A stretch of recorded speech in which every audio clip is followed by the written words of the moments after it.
Muy buenas tardes, bienvenidos a esta nueva conferencia de IT Now Live. Agradecemos a todos su presencia en la primera expo virtual del mundo de la tecnología corporativa. La siguiente charla estará a cargo de Lía Hernández, de la empresa legal IT Abogados, quien desde Panamá se conecta hoy con nosotros para hablar acerca de Pilar del Derecho para habilitar los servicios de tecnología. Charla que se inserta en el track temático de Gobierno Tecnológico y Ciberseguridad. Antes de iniciar con la conferencia, permítame contarles que Lía es abogada en Panamá y España, colegiada del Ilustre Colegio de Abogados de Madrid, hizo estudios de máster en Derecho de las Nuevas Tecnologías en la Universidad de Bolonia, Italia.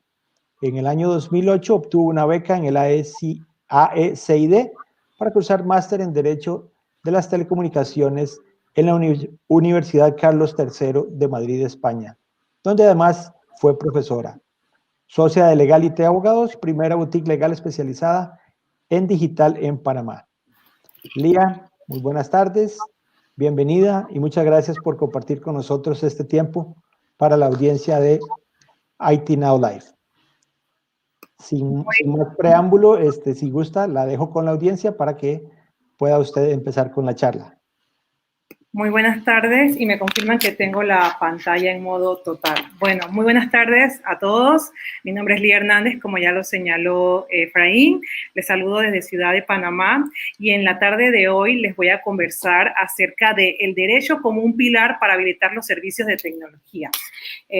Como ya les dije, yo me especializo en temas de derecho y tecnología, trabajando principalmente con emprendedores, startups y con empresas de tecnología que quieran adaptar su campo tecnológico a todas las exigencias legales y administrativas que a veces no son tan amigables como para los de tecnología, que son personas mucho más prácticas que tener que estar lidiando con la burocracia que existe en nuestra mayoría de nuestros países. Entonces, ese es mi papel, más que todo, ser ese facilitador de hacerles ese trabajo legal más simple, rápido, eficaz y eficiente a mis clientes. Quiero comenzar esta presentación citando, dígame. Es que no estamos viendo su pantalla, no estamos viendo la presentación en la pantalla. No.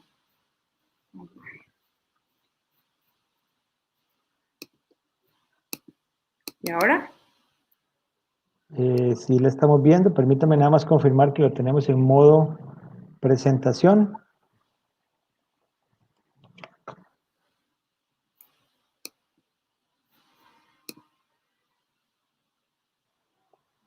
Nada más permíteme un segundo. Listo, ya lo estamos viendo. ¿En modo presentación? No lo tenemos con los bordes, pero si usted lo pasa en modo presentación, tenemos pantalla negra, pero creo que es la primera diapositiva. Si usted avanza, creo que cambia o no. ¿Cómo lo ves ahora? No tenemos una pantalla negra. Déjame dejar de compartir y volver a compartir mi pantalla otra vez, por si es. Ok. Ahora sí.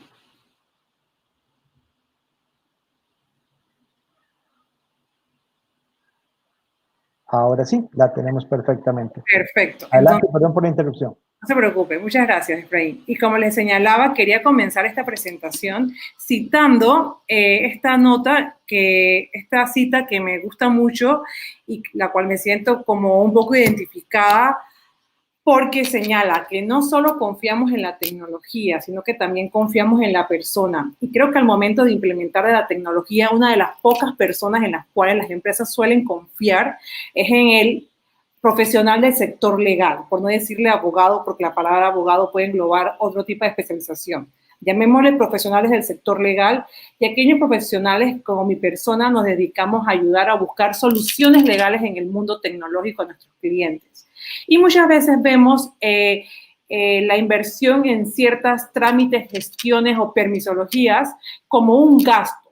No lo vemos como una inversión que al final llegan a ser un activo de nuestras empresas, porque al momento de valorar una empresa, no únicamente se valora la empresa por la cantidad de productos, servicios o lo que tiene la empresa en su cuenta bancaria, sino también se valora por aquellos tipos de registros, permisos, licencias que hayan obtenido de manera legal y que formen parte de esos activos intangibles de la misma. Entonces, les quiero dejar con esa reflexión de considerar al profesional del sector legal como un aliado para las empresas de tecnología y, sobre todo, ver lo que vayan a gastar en ellos, no como un gasto innecesario, como que son muy caros, sino como una inversión que luego verán frutos en su empresa. Y como el título de mi exposición se trata sobre el pilar del derecho para la prestación o para habilitar los servicios de tecnología, quise basarla en 3 pilares fundamentales dentro del ámbito legal. Y estos 3 pilares fundamentales también emanan de los 4 pilares que la mayoría de las empresas de tecnología desarrollan a lo interno de su organización, que son las personas, los procesos, la tecnología y el marco legal. Creo que es básico y fundamental que todas las empresas, y sobre todo con la transformación digital acelerada y un poco obligada que se ha dado a raíz de la pandemia, no únicamente nos fijemos en invertir en tecnología, sino también en capacitar ese personal, en adaptarlo al marco legal existente en nuestra jurisdicción, el país donde nos desarrollamos o en los países donde tenemos operaciones, y a través de procesos que sean procesos eficientes y eficaces y sobre todo fáciles para tu personal, procesos sobre los cuales tienes que haber capacitado a tu personal. Entonces, ese pilar que es el marco legal o la normativa o el marco jurídico, como le queramos llamar, lo he querido dividir en 3 pilares.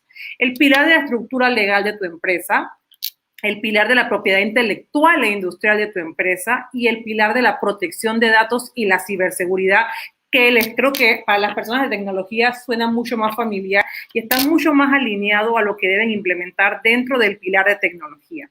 Y es así como comencemos con el primer pilar. Este primer pilar, que es el pilar de la estructura legal de tu empresa. Y ¿qué básicamente es la estructura legal de tu empresa? Suelo siempre comentar cuando hago exposiciones a micro, pequeñas o medianas empresas que la estructura es bajo qué figura quieres desarrollar o comenzar a emprender.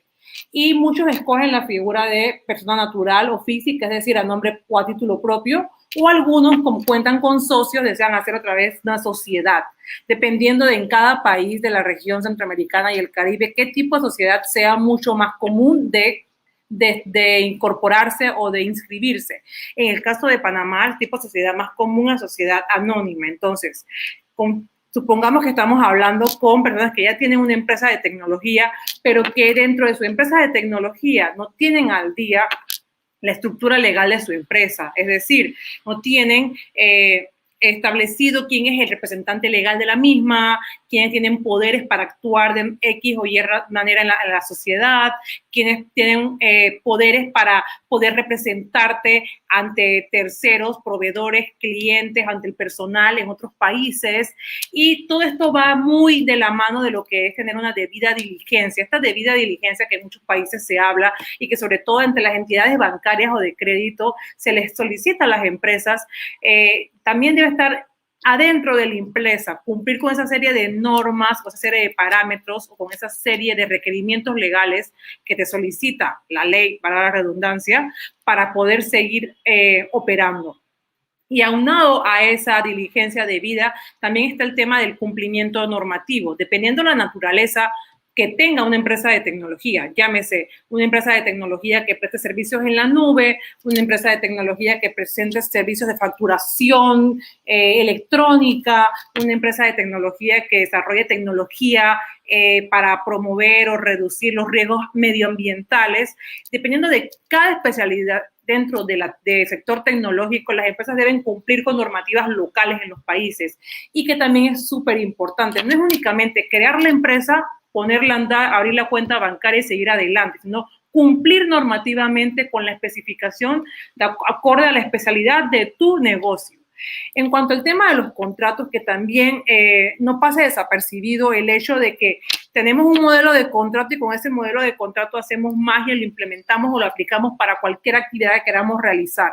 Es súper importante tener no únicamente modelos de contrato para los clientes, sino también que son los famosos contratos de adhesión, que los clientes ni siquiera en ley firman y se adhieren a nuestras cláusulas, sino también los contratos hacia los proveedores o al personal administrativo. Estos contratos que en la mayoría de los casos se suelen incorporar por default en un contrato de contratación o de servicios profesionales, pero en el sector tecnológico, en el cual se maneja mucha información de manera confidencial o se manejan muchos procedimientos, métodos que a lo mejor, como en el mundo de tecnología, todo el mundo se conoce y el personal suele rotar entre una empresa y otra. Es súper importante, a mi parecer, que aparezcan siempre cláusulas que son necesarias, como es una cláusula de no competencia, una cláusula de confidencialidad, una cláusula de poder establecer cuando ese personal o esa persona que está a tu cargo es un personal subordinado o un personal bajo la figura de servicios profesionales, porque ahí te daría a entender para nuestro próximo pilar cuándo realmente él tiene un derecho sobre ti como socio o como colaborador. Y son aspectos que en muchos casos las empresas dejan por fuera y suelen hacer de manera verbal o con el uso excesivo de tecnología en nuestro diario vivir que tenemos. El chat de mensajería instantánea, el chat de mensajería interna de la organización, el correo electrónico, lo dejamos todo de una manera un poco informal cuando son procedimientos, contratos, decisiones que se van a tomar que van a costar o valer dinero. Entonces, creo que lo ideal es plasmarlo siempre en contratos en los cuales pueden quedar muy claras las reglas del juego. Y luego el tema del financiamiento, y creo que esto va mucho más alineado a estas micro, pequeñas y medianas empresas del sector tecnológico. Las multinacionales, las empresas de un cierto tamaño ya tienen como algún tipo de estabilidad para seguir creciendo en sus operaciones. Sin embargo, las micro y pequeñas y medianas empresas que se incorporan, que entran y que están siendo muchas en este periodo de pandemia, que se están creando en el sector tecnológico, deben tener muy en claro las reglas del juego. Sobre todo estas startups de tipo tecnológico que están revolucionando el mundo de la fintech en mi país, por ejemplo, y también en Centroamérica y el Caribe. Están muchos en busca de ese financiamiento, esas oportunidades de crecer, y no todos tienen los mismos recursos económicos para crecer. Tienen un producto y un buen servicio que es muy bueno, pero muchas veces el desarrollo, el establecimiento, la estructura legal de la empresa asume gastos que no les permite pasar a un siguiente nivel. Es cuando ellos acuden o están en la mira de ciertas tipos de financiadores, inversionistas, como les queramos llamar, y estos inversionistas quieren invertir en ellos porque ven un futuro prometedor en esa micro, pequeña, mediana empresa del sector tecnológico. Y yo les digo mucho a los emprendedores con los cuales suelo trabajar, me parece genial la oportunidad de que te haya llegado un inversionista a tocar tu puerta. Sin embargo, no nos podemos dejar llevar por esta adrenalina o estas ganas de lo que es emprender y crecer el negocio, sino que tenemos que tomar en cuenta muchos factores, que si esa cantidad de dinero va a valer la pena por lo que nos pide, esa cantidad de dinero que va a invertir ese inversionista en nuestro negocio va a valer la pena por lo que nos está pidiendo a cambio. Nadie en el mercado da algo para no recibir algo proporcionalmente acorde a lo que está dando. O sea, son relaciones de tipo onerosa, dar para recibir. No conozco yo inversionistas que a la fecha lo hagan de manera unilateral, dar dinero sin recibir nada a cambio. Entonces, a veces por $5,000 le estamos cediendo un 10% de la empresa. Cuando la empresa crece, nos damos cuenta de que fue como muy apresurado tomar la decisión de incorporar a un tercer socio o un cuarto o quinto socio a la empresa, que al final se va a quedar con un porcentaje del cual él no ha estado trabajando el día a día de la organización. Entonces, es súper importante para estas MIPYMES que se están creando en la región que tomen en cuenta este factor, no dejarse llevar porque necesito dinero y tomar una decisión que luego les pueda costar en el transcurso de los meses o de los años a su negocio. En cuanto al pilar de la propiedad intelectual o industrial, y relacionado a lo que hablaba anteriormente en el pilar de estructura legal sobre el tema de los contratos, es súper importante en este mundo de IT en el que los manejamos, de poder delimitar cuando un personal es un personal subordinado a cuando a la empresa o cuando el personal es un personal libre, es decir, que presta servicios profesionales porque es un freelance en su sector. Y esto es súper importante porque de ahí pueden desprenderse muchas obligaciones y pueden desprenderse además muchos derechos y deberes con respecto a ambas partes, ya sea la empresa y este profesional que puede ser una persona natural, chico o chica programador, desarrollador que está prestando un servicio para mi empresa. ¿Por qué? Porque en el tema de derecho de autor y propiedad intelectual, cuando alguien desarrolle un producto o un servicio en tecnología, siempre va a haber alguien que sea considerado el autor de la obra. Y esa persona siempre va a ser el autor de esta obra. Llamémosla a esta obra una aplicación móvil. Y si esta persona que es el autor de esta aplicación no móvil está trabajando con nosotros bajo la figura de subordinación, es decir, en un horario de mi oficina de 8 a 5, utiliza mi computadora, mi mesa, mi lápiz, mi blog de notas, la estructura y la caparazón de mi empresa para trabajar, va a ser muy distinto hacia esta persona está únicamente siendo un consultor externo de mi empresa. ¿Por qué? Porque ahí debieron haberse dejado en claro antes de que esta aplicación móvil sea concluida su elaboración, las pautas por las cuales se quiere decidir. Conozco el caso de muchas personas que firman estos contratos al finalizar el desarrollo de la aplicación móvil y que el desarrollador dice, esta aplicación móvil me ha quedado genial, no les voy a ceder los derechos patrimoniales totalmente a esta empresa porque yo también quiero percibir o recibir algo de ella.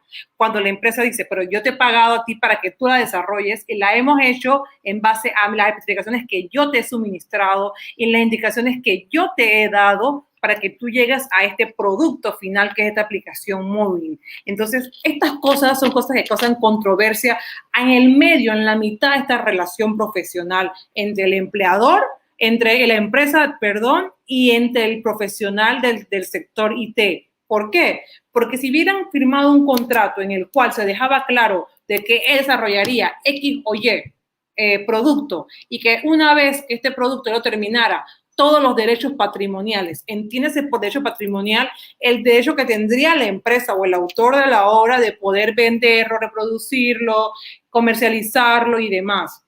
Entonces son cosas que todavía al día de hoy, con lo avanzado que está el sector de tecnología y la cantidad de profesionales de tecnología que existen en nuestra región, siguen pasando estas cosas por el apuro de querer establecer la relación rápidamente y comenzar a trabajar en este producto. O en el caso de, ¿para qué contratar un abogado? Es un profesional de mi confianza, yo confío en que él lo va a hacer y que al final él no me va a poner ningún pero puede que la persona se arrepiente y diga, esta aplicación está muy buena, yo quiero tener parte en las regalías de la cantidad de licencias que vendan de esta aplicación. Entonces, súper importante registrar el programa de ordenador, delimitar previamente, antes de registrar este programa de ordenador o aplicación móvil, quién es el autor de la obra, que siempre va a ser el que lo desarrolle, el que tira el código, ese va a ser el autor, pero también delimitar quién va a ser el productor, el que dirigió esas instrucciones, esas indicaciones para que ese producto final concluyera como quiso ser, como que hicieron que fuera, y a la vez delimitar quién va a ser el que tenga los derechos patrimoniales de comercialización, difusión, reproducción y de obtener ese ingreso económico a su organización antes de que este producto, que le hemos denominado aplicación móvil, comience a ser mercadeado. Entonces, súper importante eso. Y luego está el tema del registro marcario. Como saben, la marca y el registro de marca como el registro de derecho de autor pueden ser considerados gastos innecesarios en una empresa para algunas personas. Sin embargo, yo lo veo como algo de suma importancia. ¿Y por qué lo veo como algo de suma importancia? Porque son uno de los activos más intangibles que no podemos tocar, pero más importantes de nuestra empresa. Al momento de que nosotros registramos una marca o un derecho de autor, pasa automáticamente a formar parte del patrimonio de la empresa, como lo es también la cuenta bancaria. Entonces, ¿qué pasa con el registro marcario? La gente cree que únicamente basta con registrar el nombre comercial de la empresa, pero sin embargo, la empresa desarrolla muchos productos, muchas aplicaciones, muchas plataformas con un nombre y que el cual luego venden sus licencias o el uso de la misma a terceros y no están registradas. Cuando ya tú estás utilizando una plataforma o una aplicación en otra empresa, en el caso que yo sea el cliente que le compró la licencia a esta empresa de tecnología, yo fácilmente puedo poner a un desarrollador a que me desnude esta aplicación y me diga bajo qué fuente, con qué especificaciones se realizó y me realice una parecida y con otro nombre. Y puedo comenzar a mercadear una aplicación parecida a la que yo obtuve en su momento la licencia por un periodo de tiempo determinado. Por eso es súper importante estos registros, para evitar este tipo de conflictos que pueden suceder en el tiempo y que muchas veces al momento de comenzar a trabajar proyectos nuevos de tecnología no consideramos. Recuerden, estos son activos intangibles de tu empresa y el día que tú quieras vender tu empresa y hacer una valoración de la misma, todos estos trámites y permisos legales que para muchos en el sector IT son un poco engorrosos y por eso contratan a un abogado de tecnología, como es mi caso, para que les ayudemos a encontrar una solución legal lo más acorde a su negocio. Todos estos registros van a formar parte de ese activo que se va a ir con esa venta de la empresa. Entonces, súper importante considerar estos trámites que a veces son, o casi siempre son muy burocráticos, registrarlos con miras al crecimiento o con miras a que tu empresa esté lo más protegida y evitar este tipo de conflictos que aún siguen sucediendo incluso en las mejores familias, en las empresas más grandes en las cuales ya han pasado por esto, suelen sucediendo porque de X razón dejaron algún punto, alguna cláusula por fuera en un contrato y por ahí se fue a otra parte y atacó. Y luego el tercer pilar es un pilar que lo he denominado el pilar de protección de datos y ciberseguridad, que aunque son temas que de manera transversal ven muchísimo las personas o los profesionales de las empresas del sector IT, también guarda una relación muy directa con los abogados. Y la mayoría de ustedes que estén viendo este live, estoy segurísima que al momento de implementar normas para la protección de la información dentro de su empresa, de alguna manera tuvieron que haberse sentado con el personal de legal de la misma o con su profesional legal de confianza a analizar cómo el uso de esta data ya sea a lo interno de otras empresas que contraten tu producto, tu servicio, o a lo interno de tu organización, podría ser protegida.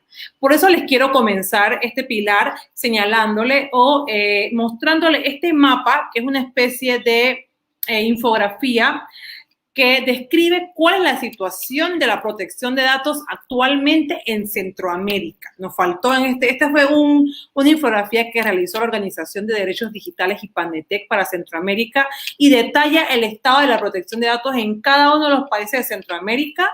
Nos falta Belice y nos falta también incorporar Dominicana, que creo que es también uno de los países sobre los cuales trabaja esta organización y Panetec.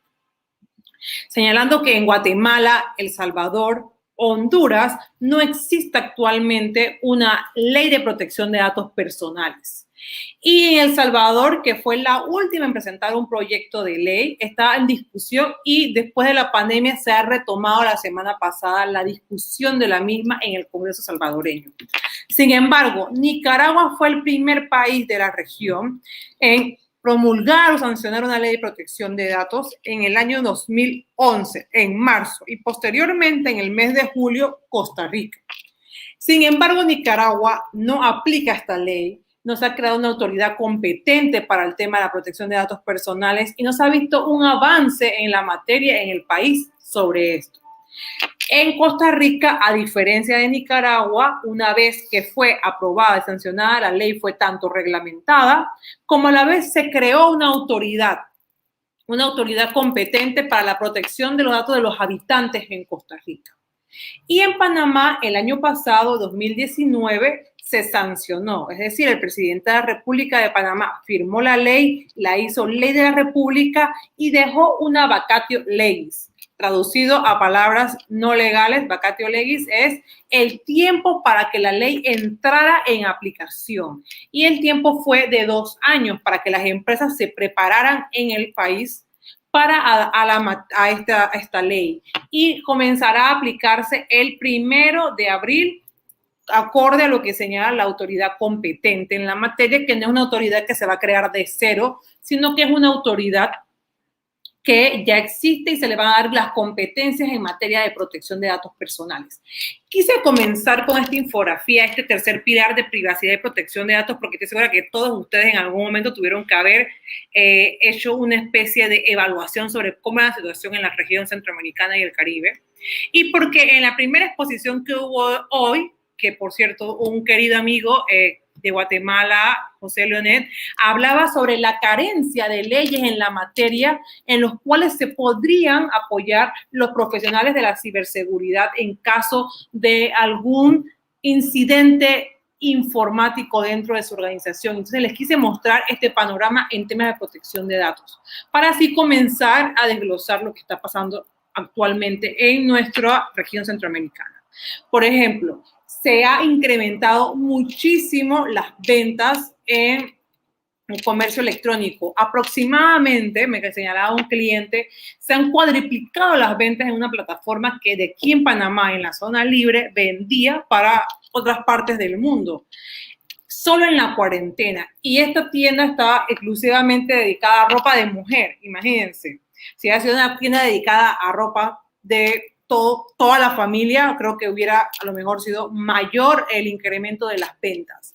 Pero por otro lado, la pandemia también ha visto en la necesidad obligatoria de que muchas de estas empresas o muchas tiendas que en nuestros países eran nuestras tiendas de confianza o favoritas para adquirir algún producto o un servicio, se hayan mudado al mundo digital, pero no cumpliendo la mayoría de puntos que señalo yo en esta diapositiva, porque lo han hecho de una manera tan apresurada que lo único que han invertido ha sido en tecnología, en contratar a esa empresa que les cree la plataforma de e-commerce o la plataforma digital para exponer sus productos y servicios.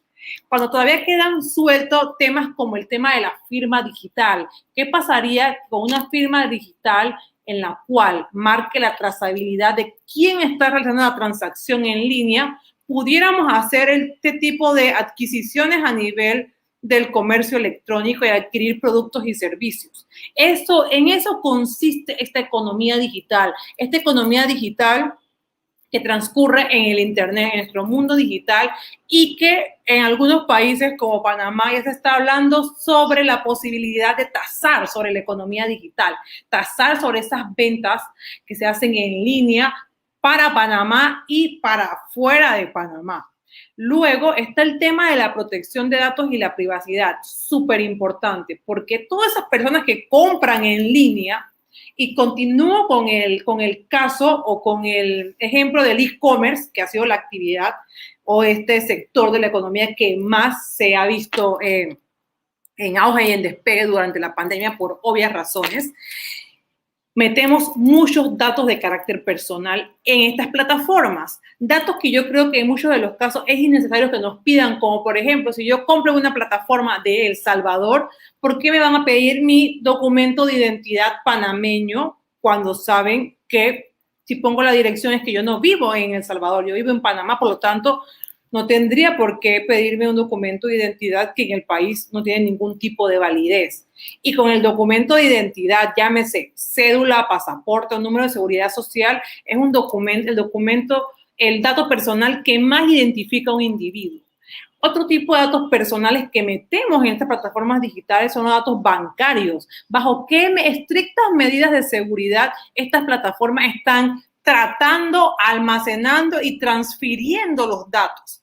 Porque nos los piden en línea, ellos los almacenan para su base de datos, para mandarnos información y demás, y a la vez lo transfieren, porque hay una transferencia entre la plataforma y quien la maneja, entre el comercio que debe hacer la entrega del producto, y luego entre este tercer comercio o empresa que debe hacer el delivery o debe hacer el proceso de logística de entrega del producto. Y posteriormente con la entidad bancaria, si no adaptan sus empresas o en este caso sus plataformas digitales utilizando medidas de seguridad o certificaciones de sociedad del manejo de sociedad de la información adecuadas y estrictas, puede haber una fuga de información de datos de carácter sensible de un individuo. Y no únicamente los datos como mi cédula, sino como mi número de tarjeta de crédito, con mi fecha de caducidad y con mi código CVV que aparece atrás de la tarjeta, que es súper sensible que alguien tenga ese dato mío porque lo puedo utilizar de manera desproporcionada y sin mi consentimiento. Y el tema de los términos y condiciones, que también considero que es importante, porque el otro día, por ejemplo, me manté a comprar algo en un sitio web que la marca es muy prestigiosa y conocida a nivel local y a nivel internacional, creo que en toda América Latina. Y sin embargo, al momento de buscar los términos y condiciones sobre la privacidad de información y cómo trataban mis datos en ella, y también al ver las reglas de contratación, estas reglas que en la mayoría de los casos, casi siempre, son reglas que deben tomarse en cuenta las autoridades de asuntos del consumidor y defensa de los consumidores, porque si la pieza de ropa no me queda y la tengo que devolver, ¿cómo sería el procedimiento? Todas estas cosas no me aparecían y no me quedaban claro en esta plataforma digital de comercio electrónico de esta marca. ¿Pero por qué compré? Porque la marca es una marca registrada, es una marca con más de 40 años a nivel nacional y regional vendiendo productos, y tengo confianza en esa marca y sé que si algo pasa, sé dónde me puedo dirigir. Pero ¿qué pasa con estos micro, pequeños y medianos empresarios que quieren poner sus productos de venta en línea y no cuentan con los recursos o no cuentan con estos recursos legales para que un consumidor o este usuario final que te va a comprar tu producto tenga la confianza en entrar en él y comprarlo? Yo estoy seguro que si esa marca no fuera tan conocida, yo no hubiera pasado mi tarjeta de crédito por esa plataforma digital, porque hubiera dudado de qué hubieran hecho con mi información ellos. Entonces, estas son una serie de datos o de información o de soluciones que debemos poner en consideración y debemos poner en práctica y al momento de poder elevarnos en el mundo digital. Y no únicamente en el mundo digital, también aquellos que trabajen en otros rubros, que no sea directamente a través de la prestación de servicios en línea por comercio electrónico, deben tomar en cuenta este tipo de tips que les estoy dando, que son súper importantes. ¿Qué pasa con las políticas de privacidad y las políticas de cookies? Muchos me dirán, en nuestros países no existen reglas, como señalaba José en su conferencia de esta mañana. No existen reglas, normas ni procedimientos que regulen esta materia. Yo tampoco estoy obligado. Que en tu país existan estas reglas en la materia no discrimina el hecho de que algún usuario o algún consumidor de otra parte del mundo, llámese por ejemplo Europa, quiera comprar algo en tu plataforma y tú puedas enviárselo a uno de los 28 países miembros de la Unión Europea, en el cual se rige una ley bastante garantista y estricta llamada el Reglamento General de Protección de Datos de la Unión Europea, mejor conocido por sus siglas en inglés GDPR, y tú, al hacer un uso, hacer una transferencia o hacer un manejo, tratamiento no seguro de los datos de esta persona, la Unión Europea podría remeter contra ustedes, porque toda empresa que a nivel mundial haga uso de la información, trate información, datos personales de un ciudadano de la Unión Europea, puede ser bajo la lupa de las autoridades de la Unión Europea para sancionarlos si no cumplen con las debidas medidas de seguridad. Así que no nos exime de responsabilidad, al contrario, que en estos países que mencioné no existe legislación en la materia, también nos permite ir un paso adelante e ir implementando y adaptando nuestras empresas en temas de protección de datos y ciberseguridad acorde a las necesidades actuales del mercado regional y internacional. Y quiero mostrarles por último esta infografía que describe un poco cómo es el estado de la ciberseguridad en Centroamérica, también realizada por la Organización de Derechos Digitales en Centroamérica llamada IPANDETEC, y habla de quiénes países cuentan con un centro de respuesta a ataques cibernéticos, mejor conocidos como CECIR o CERT. Panamá, por ejemplo, es el primer país de la región centroamericana, el segundo en América Latina después de República Dominicana, de suscribirse al Convenio de Budapest sobre ciberdelincuencia, que da una serie de parámetros o normas para adaptar la regulación local en materia de ciberdelincuencia. y la hizo ley de la República, creó una estrategia nacional de ciberseguridad que lamentablemente se ha ido desarrollando o implementando sobre la marcha, pero no con una agenda, y creó en el año 2011 el CECIR, que este CECIR tiene un origen bastante curioso, que fue la filtración o la vulneración de la cuenta personal de correo electrónico, pero conectado a los sistemas informáticos del presidente de la presidencia de la República de Panamá, del viceministro de la presidencia de ese entonces. Es decir, si a ese ministro de la presidencia de Panamá no le hubieran vulnerado su correo personal en su ordenador y dentro de la red del Ministerio de la Presidencia de Panamá, a lo mejor no contáramos con un CECIR a la fecha. Luego en Costa Rica, en el año 2012 se creó el Centro de Respuestas a Incidentes de Seguridad Informática y que está bajo el sombrero del MISIT, el Ministerio de Ciencia, Innovación y Tecnología de Costa Rica. Guatemala, El Salvador y Honduras no cuenta con un equipo de respuestas cibernéticas, con un CECIR. Sin embargo, en Guatemala, a finales del año pasado, se hizo el lanzamiento de una estrategia nacional de ciberseguridad, de seguridad informática, contando con un avance, pero aún se encuentra en respuesta la creación del CECIR. El Salvador, tengo entendido y por lo que sigo en las redes sociales, algunas autoridades de la Secretaría de Innovación estaban en conversaciones para establecer o fijar una ruta, una agenda y una hoja de ruta para también la creación de una estrategia nacional de ciberseguridad. Y República Dominicana, que en la región de Centroamérica y el Caribe hispanoparlante es quien presenta los mayores avances en la materia, cuenta en el Consejo Nacional de Ciberseguridad, que está en coordinación con el Instituto Dominicano de Telecomunicaciones, Indotel, y ahí de una manera colaborativa han coordinado la Estrategia Nacional de Ciberseguridad y un equipo de respuestas de incidencias cibernéticas. No fue sino hasta el año 2018 que se creó esta unidad. Sin embargo, los avances que se han visto en Dominicana han sido incluso superiores a los que se han visto en países como Panamá y Costa Rica, en los cuales se ha creado con mucho tiempo de antelación, 2011 y 2012 respectivamente. Esto es todo por hoy. Les quiero dejar por aquí mis contactos en las redes sociales, Facebook, Twitter e Instagram. Pueden seguirme como @legalitabogados, y para cualquier consulta, duda o sugerencia sobre un tema o consideración en lo que le implique una solución legal a su empresa en materia tecnológica, estamos a la orden. Muchas gracias. Lía, muchísimas gracias. Tenemos algunas preguntas de la audiencia, las cuales vamos a poner en pantalla para que usted, por favor, nos ayude con la evacuación de las mismas. El señor Mariano Álvarez, ¿qué recomendaciones brindaría a la hora de crear una empresa? ¿Qué claves debemos de tomar en cuenta a nivel legal? Yo creo que lo principal que debes de tomar en cuenta son los diferentes tipos de societarios o de empresas que pudieras crear en el país donde vas a establecer la sociedad.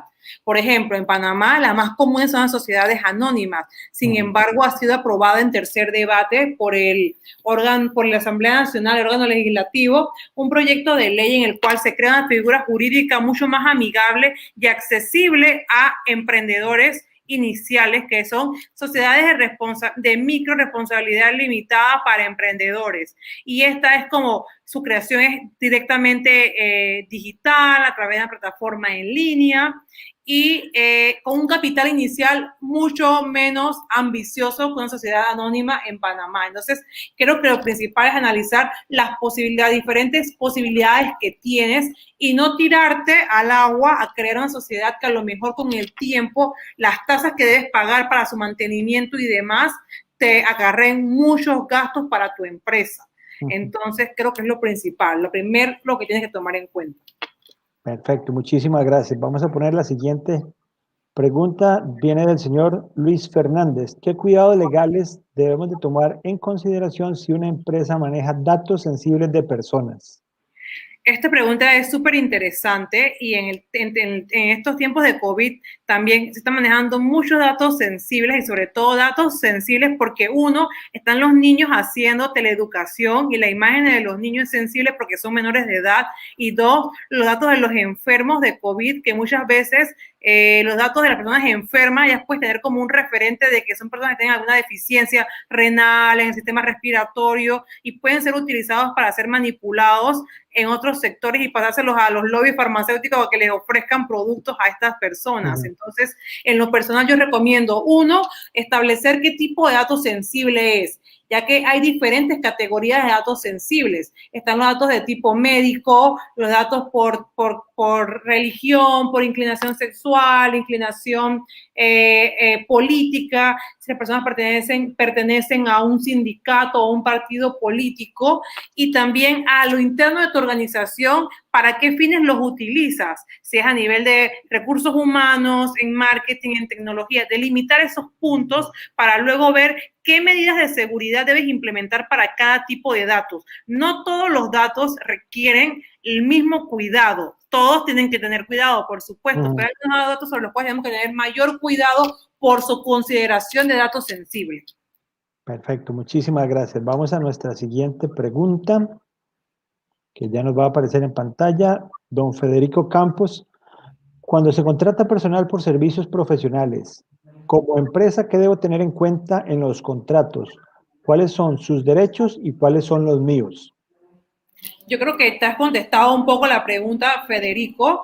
Primero que todo, debes tener en cuenta los derechos, lo que tú le estás pidiendo a esta persona como profesional de IT y lo que él te debe dar a ti, tanto como un cronograma y un plazo, que en la mayoría de los casos los cronogramas suelen ser adendas en los contratos. Y también debes tomar en cuenta que yo considero que es fundamental tres cláusulas súper importantes. La cláusula de propiedad intelectual o industrial, en la cual dejas por claro que él va a ceder sus derechos morales como autor de esa obra a tu empresa. Una cláusula de confidencialidad y protección de la información, porque a lo mejor ha tenido acceso a información sensible de tu empresa que él no puede estar por ahí divulgando.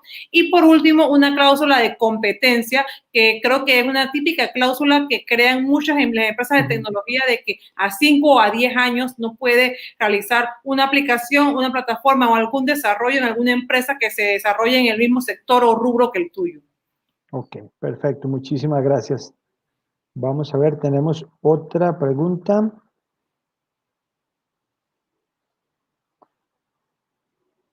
También del señor Campos.